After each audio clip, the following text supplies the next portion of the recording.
দেখা গৈছে বাৰম্বাৰ কোৱাৰ পিছতো গৌৰৱকে মাত দিয়া নাই।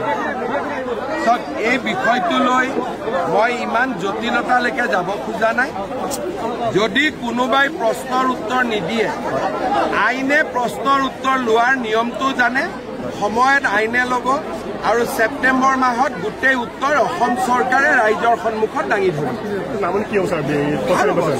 পঞ্চায়তত অসুবিধা নাই। আমি 2-4খন জিলাক বাদ দি সকলো জিলাতে জিলা পৰিষদ গঠন কৰিম আৰু আমাৰ খুব ভাল চলি আছে। ছাৰ, আজি ভূপেন বৰাই সংবাদমেল যোগে এটা কথা ঘোষণা কৰিছে, আপুনি যে চাকৰিৰ ক্ষেত্ৰত কংগ্ৰেছৰ যি অভিযোগ আনিছে সেই আচলতে বৰ্তমান কৰ্মৰত চৰকাৰী চাকৰিয়ালসকলক অৱমাননা কৰিছে আপুনি। তেখেতে যদি মোৰ বক্তব্য ভাল কৰি শুনা নাই, বিপ্লৱ শৰ্মা কমিটিৰ ৰিপৰ্টত এই বিষয়ে উল্লেখ আছে। মই অপমান পান কৰাৰ কথা নহয়, এইটো বিপ্লৱ শৰ্মা কমিটিৰ প্ৰতিবেদনৰ মই উদ্ধৃতি দি কৈছো বাছ। গতিকে তেওঁ যদি পঢ়িব নাজানে, শুনিব নাজানে, উত্তৰটো মই দিব নোৱাৰো। তেওঁ বিপ্লৱ শৰ্মাকহে ক'ব লাগিব যে আপুনি মোক অপমান কৰিছে বুলি।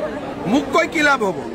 মইতো বিপ্লৱ শৰ্মা কমিটিৰ প্ৰতিবেদনখন পঢ়ি দিছো আৰু APS ACS বিপ্লৱ শৰ্মা কমিটিৰ প্ৰতিবেদন বা ৰাকেশ পালৰ দিনত যাৰ নিযুক্তি হৈছিল তেওঁলোকে কেনেকে নিযুক্তি ল'বলগীয়া হৈছিলে আজি ভূপেন বৰাই সাংবাদিক মেল কৰিব লাগে নেকি? ৰাইজে চবেই জানে। এইটো তাৰ সাংবাদিক মেলৰ কি কথা আছে? তেওঁ ইনডাইৰেক্টলি বুজাই দিলে যে তেওঁ পাকিস্তান গৈছিল বুলি।